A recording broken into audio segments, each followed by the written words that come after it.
안녕하세요. 오늘도 사연살롱을 찾아주셔서 감사합니다.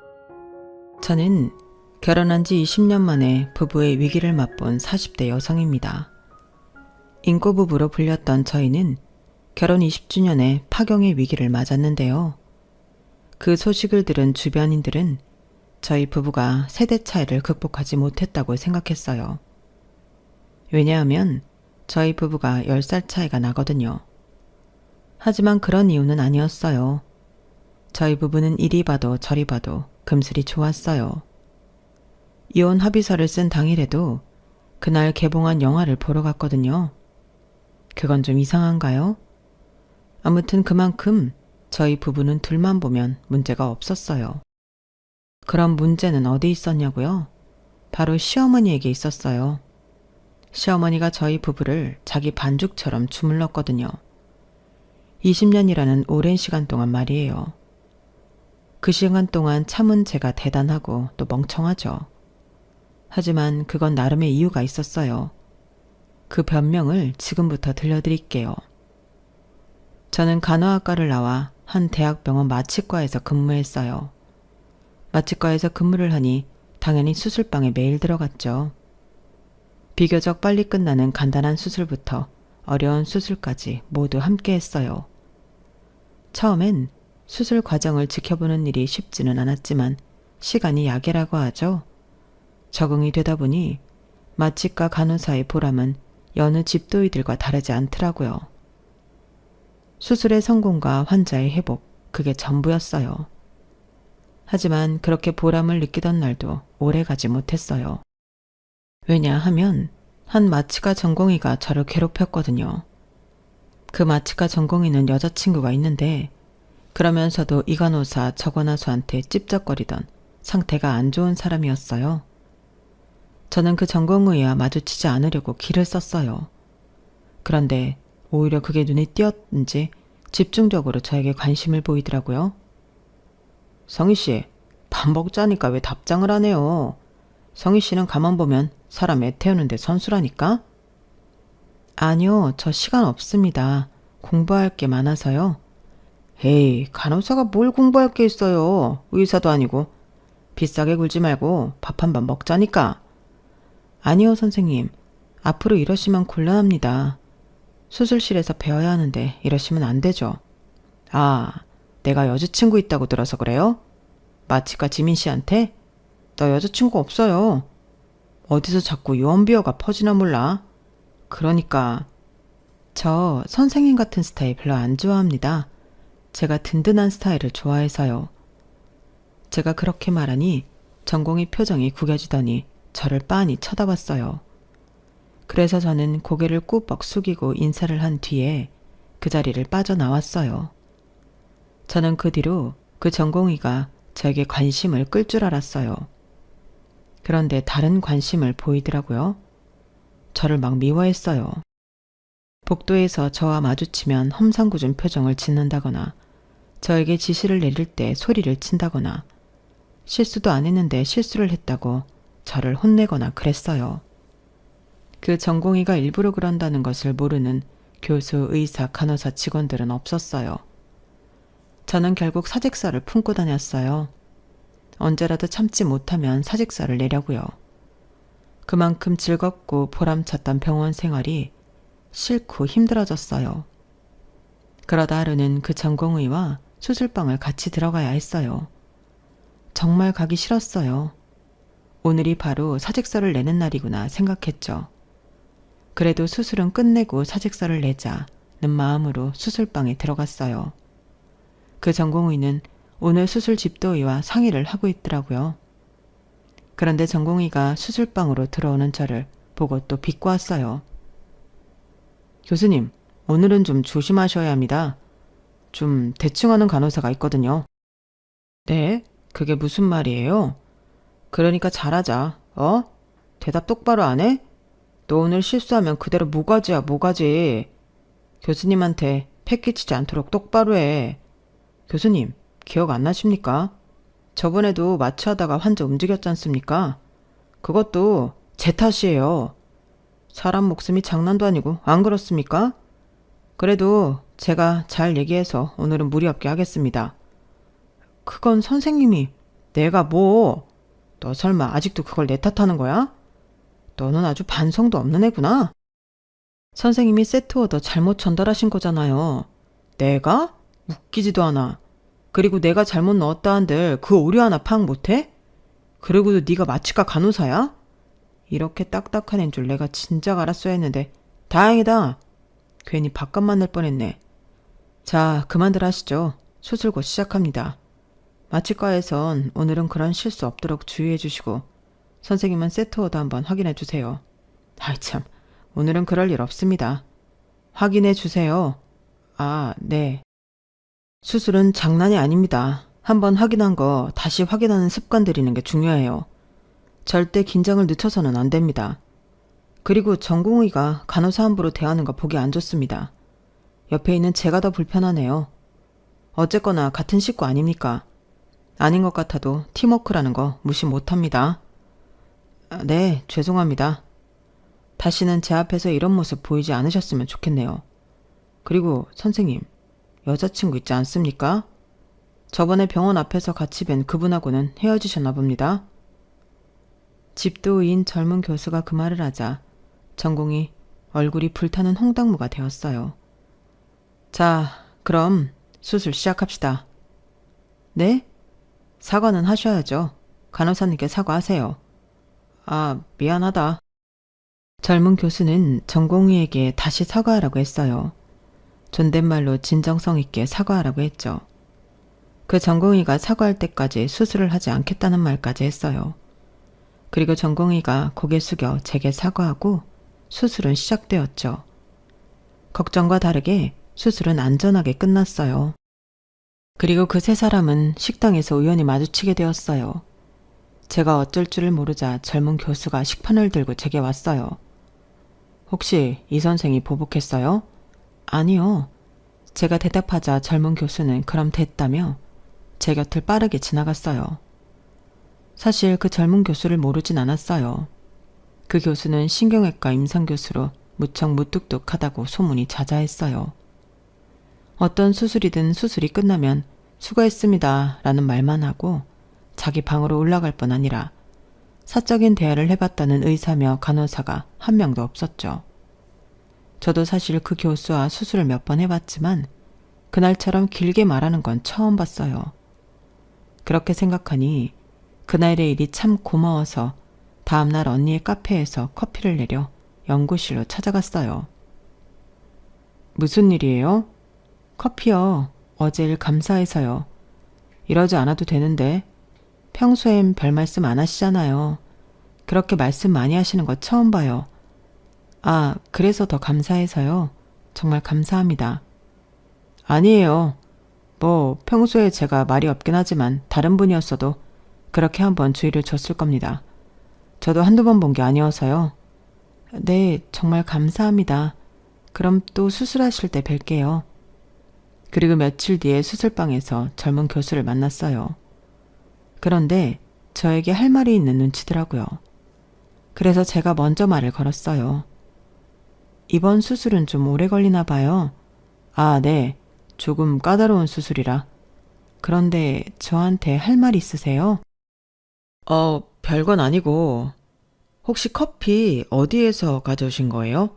상표가 없어서. 아, 저희 언니 가게에서 내려왔어요. 상표는 커버도 돈이라고 그건 못 가져가게 하더라고요. 맛이 괜찮았어요? 네, 다시 사 먹고 싶을 정도던데. 뭔가요? 저희 집 바로 앞이라 가까워요. 다음에 사다 드릴까요? 집이 어딘데요? 그렇게 수술이 들어가기 전까지 사적인 대화를 나누다가 또 며칠이 지났어요. 며칠 된 구내식당에서 만났죠. 젊은 교수가 제 앞에 앉길래 조금 이상하다 했는데 다시 커피 이야기부터 시작해서 또 사적인 이야기를 했어요. 집이 어디냐, 언제 입사했냐 이런 이야기를 했죠. 그러다 친해졌어요. 어느 순간부터 수술방에서 만나 제가 반갑게 인사를 하면 젊은 교수 고개를 끄덕이며 같이 인사를 했어요. 그리고 인사가 대화가 되고 대화가 약속이 되고 약속이 데이트가 되면서 저희는 커플이 되었어요. 1년 동안 병원 사람들 몰래 연애를 했어요. 10살 차이가 났지만 불편한 것은 없었어요. 같은 병원 사람이기 때문에 서로 잘 이해하고 배려하면서 예쁘게 만났어요. 오히려 저희가 힘들었던 것은 비밀 연애였어요. 원체 잘 숨기지 못하는 사람들이거든요. 그래서 연애를 시작하고 1년 뒤에 남자친구가 조교수가 되고 프로포즈를 했어요. 그렇게 저희는 결혼 준비를 했고 부부가 되었어요. 하지만 문제가 있었어요. 아무리 다른 과라고 하지만 저와 남편 모두 수술방과 밀접하게 관련이 있기 때문에 전혀 마주치지 않을 수는 없었어요. 그런데 그게 남편은 괜찮은 것 같은데 저는 불편하더라고요. 그래서 고민 끝에 퇴사를 결정했어요. 아무리 그래도 퇴사는 쉽게 결정한 거 아니고 많이 생각해서 결정한 거예요. 그래도 아니지 않아? 차라리 내가 병원을 옮길게. 아니에요. 불편함을 느낀 사람은 나니까 내가 이직하는 게 나아. 너무 마음 쓸 것 없어요. 그래도 그렇게 말해주니까 고맙네요. 그렇게 자신감 있게 퇴사를 했는데 퇴사를 하고 보니 이직할 병원이 별로 없더라고요. 그래서 저는 3개월간 놀았어요. 아니, 무작정 논 건 아니고 주부 생활을 했죠. 출근하는 남편을 위해 아침을 차려주고 집안 청소를 하기도 하고요. 종종 남편의 속옷이나 필요한 것을 들고 병원에 가기도 하고 그랬어요. 그러면서 꾸준히 이직할 병원을 찾았죠. 그런데 어느 날 갑자기 시어머니가 저희 집 비밀번호를 치고 들어오는 거예요. 어머님, 무슨 일이세요? 아니, 내가 전에는 매번 청소해주고 반찬 가져다주고 했는데 수환이가 당분간 올 필요 없다고 하잖니. 무슨 일 있나 싶어서. 파출부라도 쓰니? 네? 어머님이 매번 청소하고 반찬 가져다 주셨다고요? 저는 그런 말을 들은 적이 없는데. 그럼 너희 집에 어떻게 맨날 번쩍번쩍하고 반찬이 매일 꽉꽉 채워져 있겠니? 마법도 아니고. 그거야 저도 매번 쓸고 닦았으니까. 반찬은 수환 씨가 가지러 가는 건 줄 알았는데요. 네가 쓸고 닦아봤자 나만큼 하겠어? 청소하면서 이상하지도 않든? 먼지 한 톨 없었을 거 아니야. 그리고 수술 때문에 바쁜 애가 나를 어떻게 찾아오니? 비밀번호도 수환 씨가 가르쳐 준 거예요? 그럼 내가 어떻게 알았겠니? 아, 밖에 너무 덥다 얘. 시원한 거 한 잔 내와라. 어머님, 이제 오시기 전에 연락 한 통만 해주세요. 제가 문 열어드릴게요. 다름이 아니라 더러운 집 보여드리기 제가 부끄러워서요. 너 비밀번호 바꾸려고 그러니? 그럴 필요 없다. 어차피 우리 아들 통하면 다 알게 되어 있어. 아니, 꼭 그런 게 아니라 여기 시원한 커피예요. 이렇게 오시면 제가 좀 당황스러워서요. 청소해주고 반찬 만들어줬더니 뭐? 당황스러워? 은혜를 갚지는 못할 망정 싸가지 없이 그런 말이나 하고. 너 그러면 생활비 깎는다? 생활비요? 그걸 어머님이 왜? 어머, 수환이가 말 안 했니? 니네 생활비 내가 주잖아. 수환이 인턴 때부터 내가 수환이 돈 관리했잖니. 우리 아들이 공부를 잘하지만 돈 관리하고 불리는 건 나를 따라가지 못하거든. 그리고 너도 세상 물정 모르는 나이인데 어떻게 너한테 맡기니? 그럼 그렇다고 말이라도 해주시지 그랬어요. 저는 이제껏 남편이 생활비 준 줄 알았죠. 좀 당황스럽네요. 왜? 기분 나쁘니? 기분 나쁠 게 뭐가 있어? 내가 수환이 돈 막 쓸까봐? 미안하지만 나 수환이 돈 쓴 적 없다. 그만큼 내가 궁핍하지도 않고. 너도 알겠지만 나도 꽤 벌어. 혼자 지내기 무리 없을 정도로 본다고. 너 거울 좀 보고 와라. 네 표정이 감히 시어머니 앞에서 지을 수 있는 표정인지 확인하고 와. 그래서 수환이가 너한테 바로 주지 말고 자기한테 주라고 했구나. 어린 게 몰랐는데 아주 탐욕스럽네. 탐욕스럽다뇨. 어떻게 그런 말씀을 하세요. 제가 어머님 돈을 받는 것도 아니고 저희 남편 월급인데요. 이미 그러기로 약속한 것 가지고 옳다 그르다 말할 것 없다. 내가 돈 관리 대신해주는 걸 나중엔 네가 평생 감사해야 할 거다. 그리고 너 속옷 바꿔야겠더라. 그 속옷 몇 년 입었니? 위생을 생각해서라도 속옷은 자주 바꿔야 해. 그리고 아무리 부부라지만 그런 속옷 입고 다니면 애는 생기겠니? 네? 어머님, 지금 무슨 말씀을 하시는 거예요? 내가 다 너를 위해서 해주는 말이야. 그리고 너 블라우스 단추가 헐거워져서 내가 다시 달아놨다. 그것도 몰랐지? 어쩜 애가 이렇게 눈치가 없어. 너 사회생활은 어떻게 하니? 아, 맞다. 지금은 쉬고 있지? 그래, 너 일자리 빨리 구해라. 우리 아들 돈 야금야금 쓸 생각하지 말고. 나는 지금 여기서 생활비 더 못 준다. 살림할 거면 지금 돈 내서 잘 분배해서 쓰고, 아니면 당장 빨리 일 구해. 요새 남편 돈만 쓰면서 노는 여자가 어딨니? 저 논다고 한 적 없어요. 그리고 지금도 노는 거 아니고요. 일 안 하고 남편 돈 축 내는 게 노는 거지 뭐가 아니야. 그래, 말 나온 김에 너 앞으로 가계부서서 나한테 줘라. 네가 어느 정도 쓰는지 알아야 내가 생활비를 줄이든지 하지. 그런 거였어요. 시어머니는 저 모르게 저희 부부의 개인적인 공간을 침범하는 것도 모자라 저희 부부의 경제적인 부분까지 관여하고 있었던 거예요.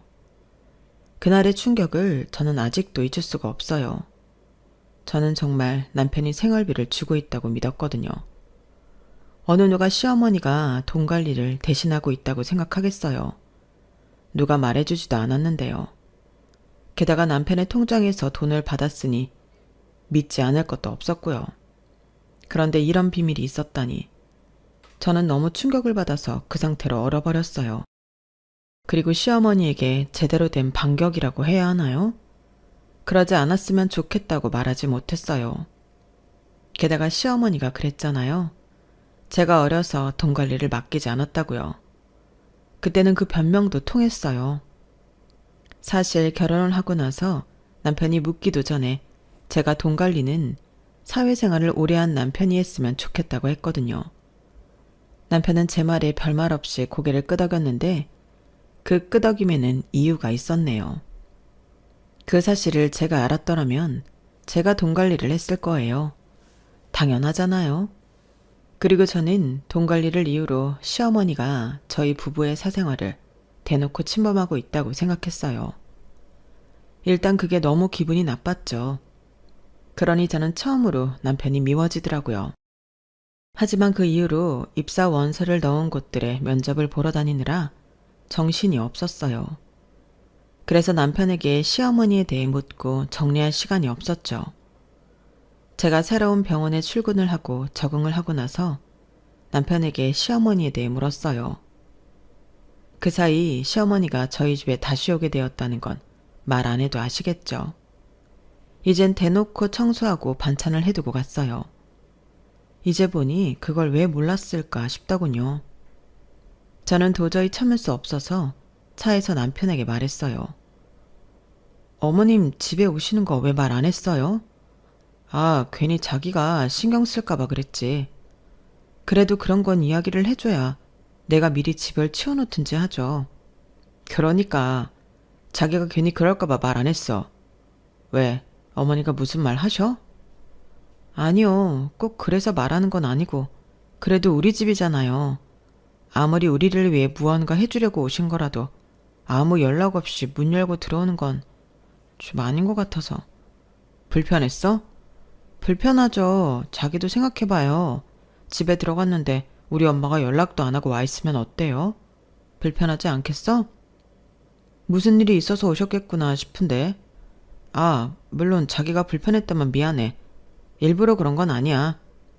나는 어머니가 바쁜 우리를 위해서 그렇게 해준다고 해서 비밀번호 알려드린 거였어. 내가 매번 열어드릴 수 없으니까. 자기도 그렇고. 그런데 내가 경솔했던 것 같네. 미안해. 그래도 나 퇴사하고부터는 어머니 못지않게 했잖아요. 그럼 내가 이 상황을 불편하게 생각할 수 있겠다고 생각한 거 아니에요? 아니에요. 사과를 받자고 이런 말을 꺼낸 건 아니고 앞으로 그런 일 없었으면 해요. 그렇다고 내가 어머님을 싫어한다거나 그런 건 아닌 거 알죠? 우리 집이니까 그러는 거예요. 아, 어머니가 무슨 말을 했어? 혹시 싸운 건 아니지? 싸우기는요. 당황해서 제대로 말도 못했는데요. 그런데 어머님이 이상한 말을 하던데요. 생활비에 대해서요. 어머님이 관리하고 있다는데 그게 사실이에요? 아, 그건 사실이야. 내가 인턴하던 시절부터 내내 어머니가 관리하고 있어. 왜 그런 것도 나한테 이야기를 안 해요?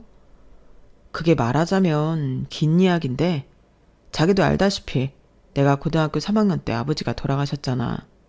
그 이후로 어머니가 아버지랑 하던 복덕방을 유지하면서 향초며 뜨개며 비누까지 복덕방과 겸할 수 있는 부업은 죄다 하면서 나를 키웠어. 돈이 없어서 의대에 진학하지 못할 뻔했는데 어머니가 악착같이 하신 덕분에 의대에 들어갔지. 그리고 의대에 들어가서도 어머니는 나에게 적극적인 지원을 아끼지 않았어.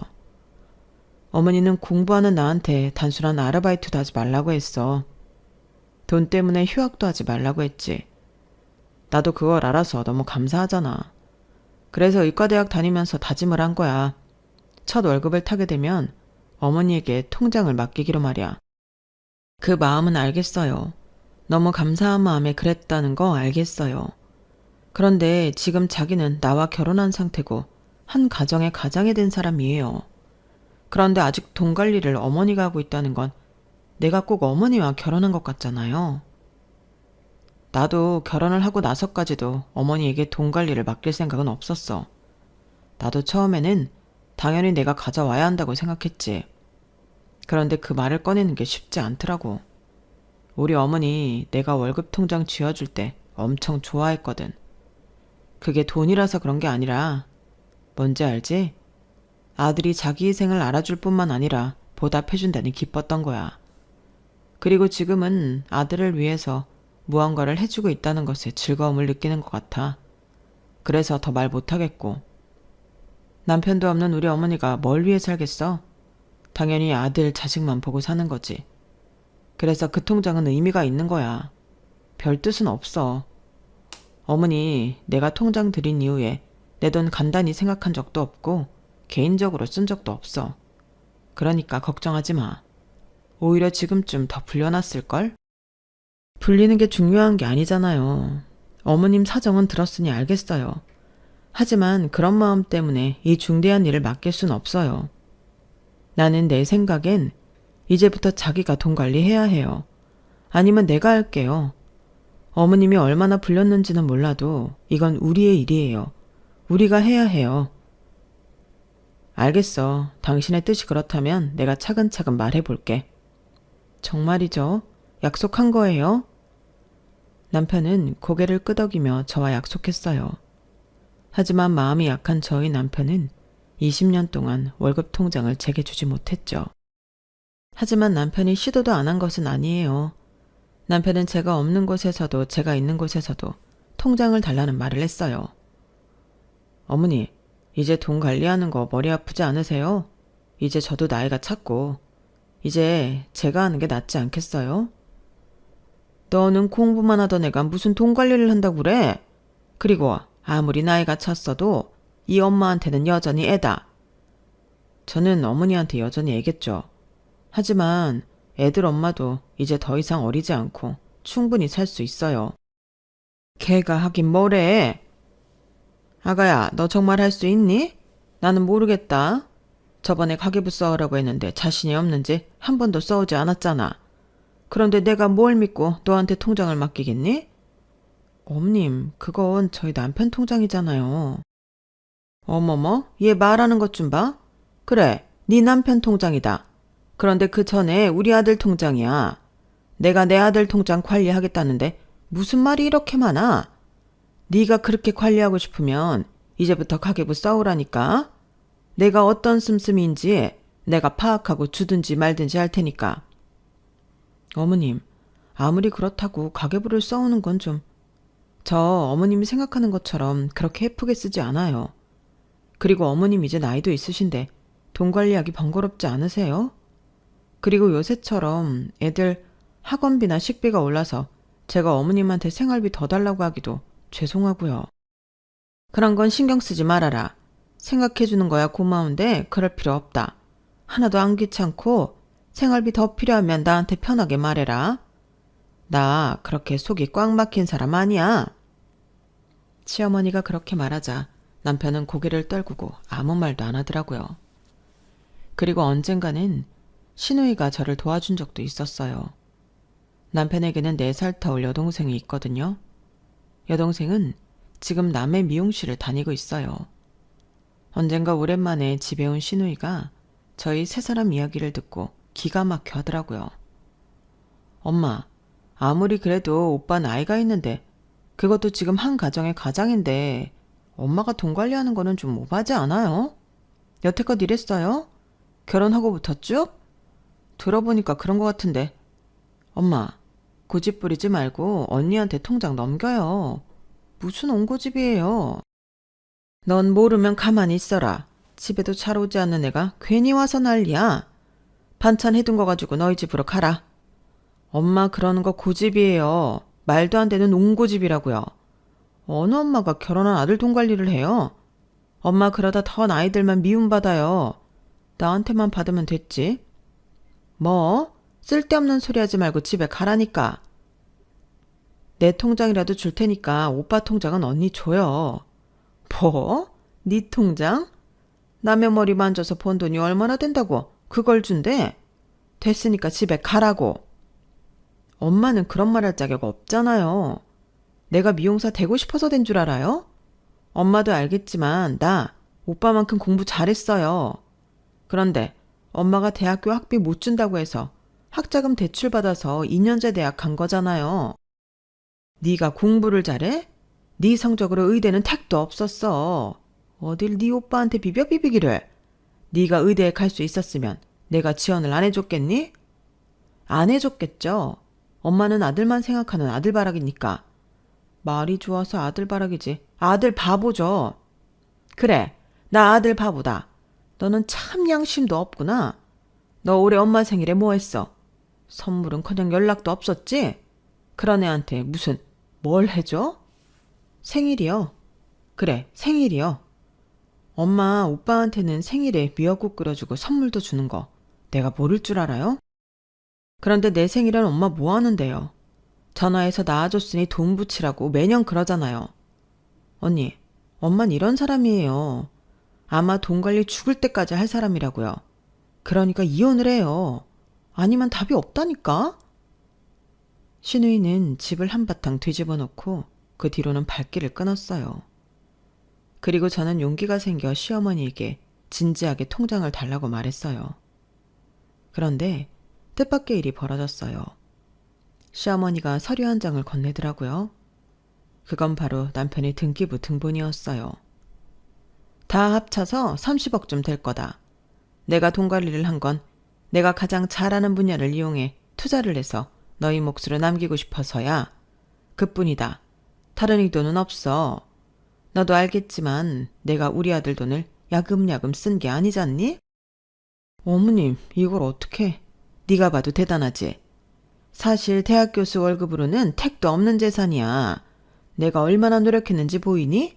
그러니까 안심하고 너희들은 벌기나 해. 불리는 건 내가 알아서 해줄 테니까. 물론 네가 이렇게 불릴 수 있다면 통장 가져가도 좋아. 시어머니는 그렇게 말했지만 부동산의 부자도 모르는 제가 어떻게 이 정도로 재산을 불릴 수 있겠어요. 저는 계속 남편의 부동산 등기부 등본을 보면서 어머니가 괜히 복덕방을 오래 유지한 게 아니구나 했어요. 어쩌면 시어머니의 재능을 인정한 거죠. 그래서 그날 이후로 저희 부부는 통장에 대해서 시어머니한테 별말을 하지 않았어요. 웃기게도 사람이 30억이라니까 돈 앞에서 약해지더라고요. 그런데 불과 며칠 전에 시어머니가 저에게 매달 500만 원을 요구했어요. 내 친구들이 그러는데 그렇게 돈 관리해주고 심지어 불려주고 하면 어느 정도 받아야 한다고 하더라고. 그래서 많이는 말고 한 달에 500만 원 보내라. 네? 아니 500만 원이 애들 장난도 아니고 저한테 매달 그렇게 큰 돈이 어딨어요. 제 월급이 500만 원이 안 되는데요. 그건 나도 알지. 그런데 너희 친정 있잖니. 분홍이라며. 딸기하우스 10채는 가지고 있다고 상견례에서 너희 아빠가 자랑을 하지 않았어? 저희 아빠가 무슨 자랑을 했다고. 더군다나 제가 무슨 말을 하면서 그 돈을 달라고 해요. 사실 그대로 전에 시어머니가 통장 관리에서 30억 넘는 재산을 갖게 되었고 앞으로 얼마나 더 불릴지 모르니 매달 500만 원씩 주기로 했다고. 애들은 1000만 원씩 받으라고 하는 걸 내가 반이나 줄인 거다. 어머님, 그건 무리예요. 저희 사정 아시잖아요. 아무리 남편이 의사지만 애들 키우는데 돈이 한두 푼 들어가요? 그러니까 이번 이야기는 없던 걸로 할게요. 무리라는 거 보니 너희 집 분홍은 아닌가 보구나. 하긴 혼수도 제대로 안 했는데 무슨 분홍이야. 저희가 무슨 혼수를 제대로 안 했어요. 구닥다리처럼 이불이나 해왔잖아. 요새 누가 이불 하니? 명품 가방이나 그런 거 하지. 그리고 어차피 그 30억 네 재산 되는 건데 너무 째째하게 구는 거 아니니? 더 생각할 것도 없어. 다음 달부터 내 통장으로 500만 원 송금해. 어머님, 자꾸 왜 이러세요? 그렇게 재고 따지고 할 게 없다니까. 나중에 수해 보는 건 너야. 그래, 나 죽으면 내 재산도 전부 너 가져. 그럼 됐지? 너 내 재산 무시하면 안 된다. 한두 푼이 아니야. 30억까진 아니지만. 그러니까 500만 원. 알겠지? 네, 알겠어요. 저는 흔쾌히 알겠다고 대답한 뒤에 시어머니를 보내고 반격을 준비했어요. 더는 이대로 가만히처럼 가만히 있지 못하겠더라고요. 솔직히 시어머니가 남편의 월급을 30억 재산으로 불려준 건 감사해요. 감사하죠. 누군가는 그런 시어머니에게 감사할 줄도 모른다고 반격을 하다니 복에 겨웠다고 생각할지도 모르겠네요. 하지만 애초에 저는 시어머니가 제 남편의 돈가리를 막고 있는 것 자체가 불편했어요.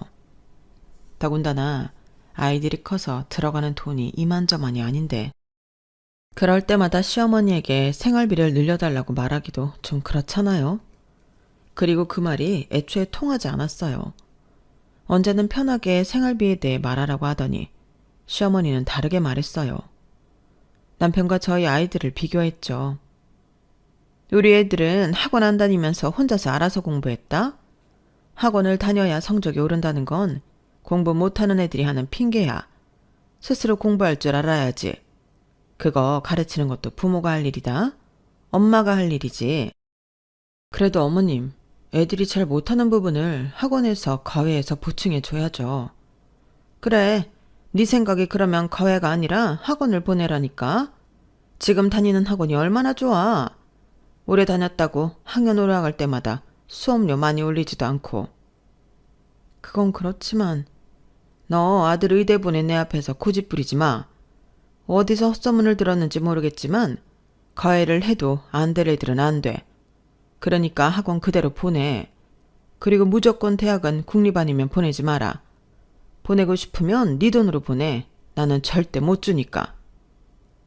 시어머니는 저희 부부의 인생뿐 아니라 저희 아이들 인생까지 주무르려고 했어요.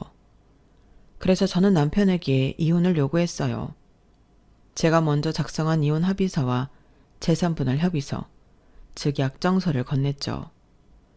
제 약정서에는 30억 정도 되는 남편의 재산을 모두 저에게 넘기겠다고 적혀 있었어요. 사실 제가 그렇게 욕심이 많은 여자는 아니에요. 하지만 이렇게 해야 시어머니가 열이 받을 것 같더라고요. 그리고 불똥이 튄 남편은 이혼이란 소리에 당황했어요. 우리가 무슨 이혼이야. 우리가 언제 싸운 적이 있기를 해. 말다툼도 잘하지 않았잖아.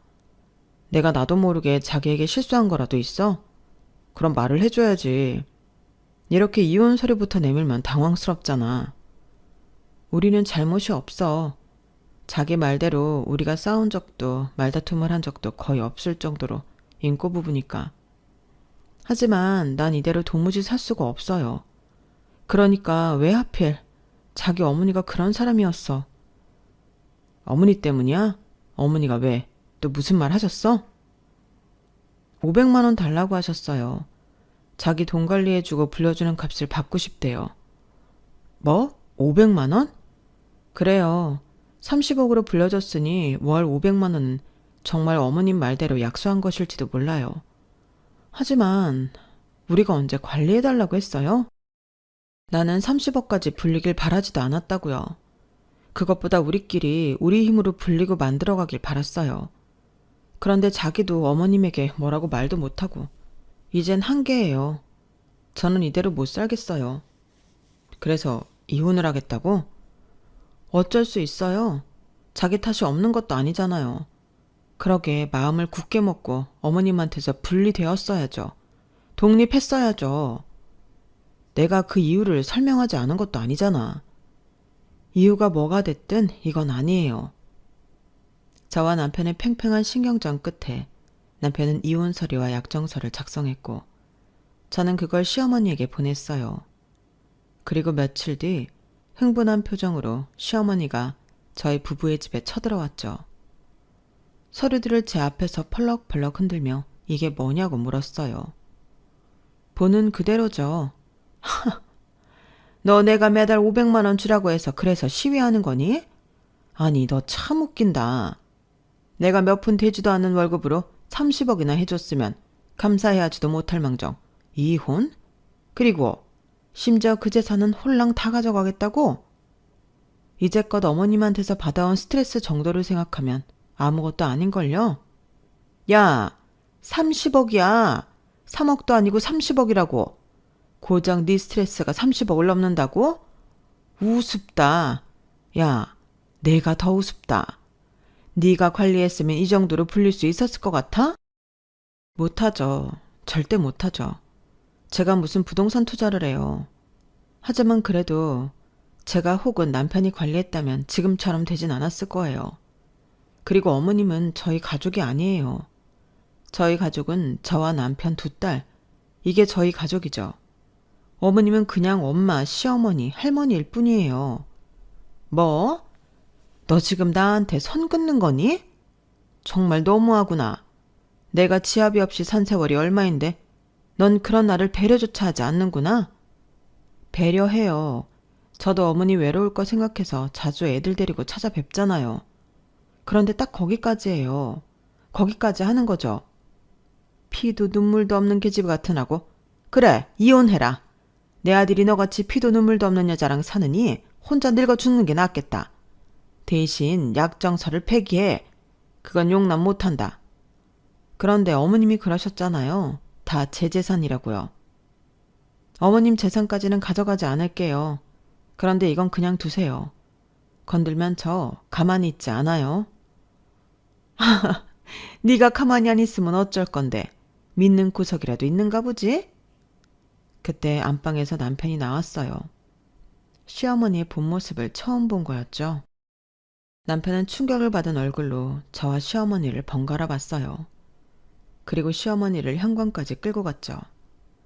아들아, 정신 차려라. 그게 30억이다. 무려 30억이라고.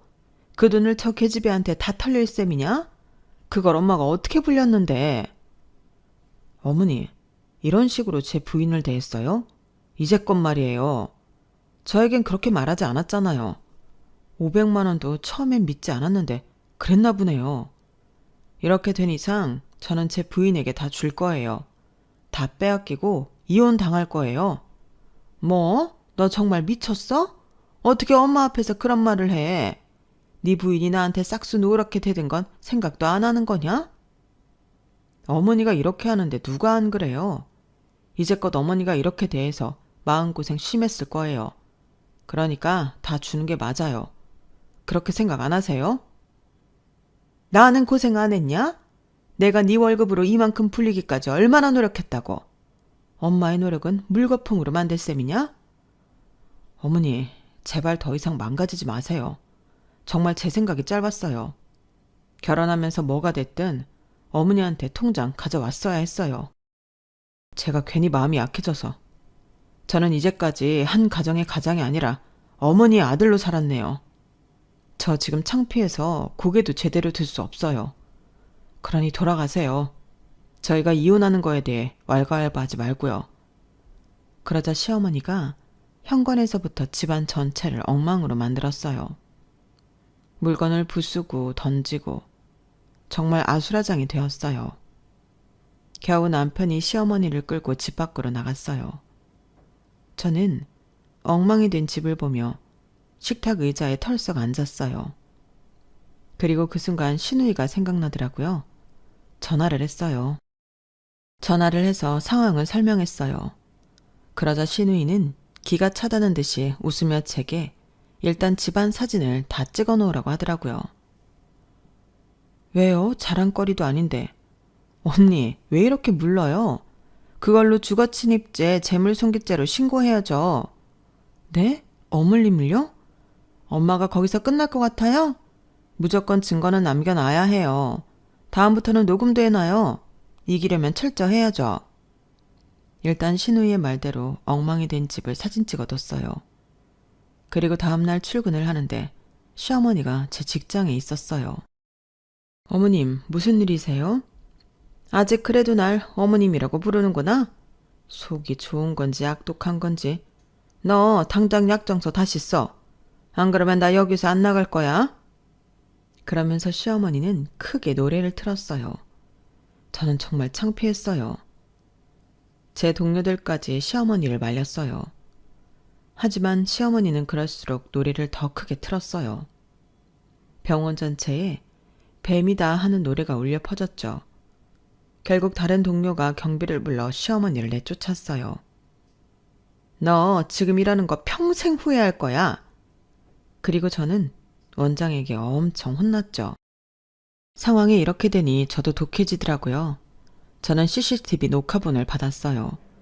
그리고 전날 시어머니가 엉망으로 만든 집 사진과 함께 시어머니를 주거침입, 재물손괴, 업무방해죄로 고소했어요. 물론 그 전에 남편과 상의를 했죠. 이런 일이 있었고 이런 결정을 내렸다고 말하니 남편은 한참 말이 없었어요. 그리고 딱 한마디를 했어요. 자기의 안전을 위해서라도 그렇게 한다면 해야지. 그러면서 제 안전을 걱정했어요. 남편의 그런 모습은 제게 힘이 되었어요. 저는 무사히 고소를 마쳤고 시어머니는 재판을 받았어요. 검사의 추궁에 시어머니는 울기 시작했죠. 제대로 말을 하지 못했어요. 그리고 시어머니가 울자 저는 남편이 걱정되어서 남편을 쳐다봤어요. 그런데 남편은 저를 걱정하고 있더라고요. 그럼에도 이 자리가 불편해서 저는 재판장을 나가려고 했어요. 자리에서 일어나니 같이 온 신우이가 제 손을 잡고 저를 앉히더라고요. 여기서 말리면 안 돼요. 나가는 순간 지는 거예요. 엄마한테 유리하게 흘러가는 순간 무죄예요. 그러니 앉아 있어요. 처음 보는 신우이의 강경함에 저는 당황했지만 신우의 말이 맞는 것도 같아서 자리에 앉아 시어머니의 재판이 끝날 때까지 기다렸어요. 그리고 시어머니는 징역 1년을 선고받았어요. 항소하겠어요. 제가 어떻게 징역형이에요? 내가 뭘 했다고? 당장 항소해요. 시어머니는 재판 결과를 받아들이지 못하고 항소를 하겠다고 난리를 부렸어요. 판사가 고개를 절레절레 저으며 재판장을 떠났죠. 눈이 빨개질 정도로 우는 시어머니에게 저희 세 사람은 다가갔어요. 남편은 시어머니에게 할 말이 있다며 잠시 시간을 달라고 관계자에게 말했죠. 무슨 할 말이 있니? 몸 아파 낳아준 엄마를 감옥에 보내놓고서? 반성의 기미가 없으니까 징역이 나온 것 아니에요. 반성하는 모습만 보였으면 벌규멍으로 끝났을 텐데. 그걸 위로라고 하는 거니? 아들아, 정신 차려. 여자 때문에 엄마를 감옥에 보내고. 하지만 전 기회라고 생각해요. 안 그랬으면 저희 와이프 말대로 독립할 수 없었을 테니까요. 그래서 말인데 출소하면 누구도 찾지 말아요. 저도 제 와이프도 여동생도. 누구도 찾지 말고 어머니 혼자 살아요. 그럴 수 있죠? 어머니는 알아서 잘하는 사람이니까 걱정은 안 할게요. 너 끝까지? 오빠 말이 맞아. 이렇게라도 하지 않았으면 오빠가 어떻게 엄마의 그늘에서 벗어났겠어? 이제 엄마한테 자식은 없어. 그러니까 혼자 잘 살아요. 너는 딸이라는 게 엄마가 안쓰럽지도 않니? 엄마가 나를 안쓰럽게 봐야죠. 엄마가 나한테 해준 게 뭐가 있다고. 그게 엄마한테 할 소리야? 엄마는 나보다 더 했어요. 출소하면 한 번은 날 찾아와요. 내가 다 얘기해 줄 테니까. 엄마가 나한테 어떤 폭언을 했는지. 이제 가셔야 합니다. 두 남자가 시어머니를 양쪽에서 잡고 끌고 갔어요. 시어머니는 눈물을 뚝뚝 흘리며 저희를 노려봤어요. 그렇게 시어머니는 감옥에 가게 되고 저희 부부는 이혼 소송을 취하했어요. 그리고 남편과 저는 다른 도시로 이사를 갔죠. 새로운 직장에서 새롭게 시작하는 게 좋을 것 같아서요. 그것에 남편도 동의했고요. 남편은 자기 어머니를 버리고 본인이 선택한 본인이 가정에 충실하기로 결심한 거예요. 그걸 처음으로 남편의 월급 통장을 받았어요. 감회가 새롭더군요. 시어머니처럼 30억 그 이상으로 불리긴 힘들겠지만 최선을 다해 관리해 보려고 해요. 그리고 시어머니가 불린 30억의 재산은 모두 팔았어요. 출소 후 시어머니가 찾아올 것을 대비한 것도 있지만 일정 부분은 드리고 그것조차 처음부터 다시 시작하고 싶었거든요. 그래서 지금 저희 부부는 부동산에 대해 공부 중이에요. 앞으로 저희만의 방식으로 투자를 하려고요. 그리고 저에게 도움을 준 시누이에게는 새로 미용실을 개업해줬어요. 제 은인이니 그렇게라도 보답해주고 싶었거든요. 여기까지가 시어머니를 감옥에 넣은 저희 이야기입니다. 어떤 사람들은 아무리 그래도 시어머니인데 너무한 거 아니냐고 저를 질책할지도 모르겠어요. 하지만 전 후회하지 않아요. 겁나지도 않고요. 애들도 그렇잖아요. 말로 타일러 제대로 알아듣는 애가 있는 반면 어떻게든 해야 겨우 말을 듣는 애가 있잖아요. 시어머니는 후자라고 저는 생각해요. 그리고 부디 출소할 날이 되었을 땐 정신을 차렸기를 바랄 뿐이에요. 물론 그때가 되어도 저는 시어머니를 보지 않을 거지만요. 그럼 다들 좋은 하루 되세요. 여러분, 사연 댓글에 응원과 현명한 조언 부탁드려요. 좋아요와 구독은 저에게 큰 힘이 됩니다. 오늘도 좋은 일 가득하세요.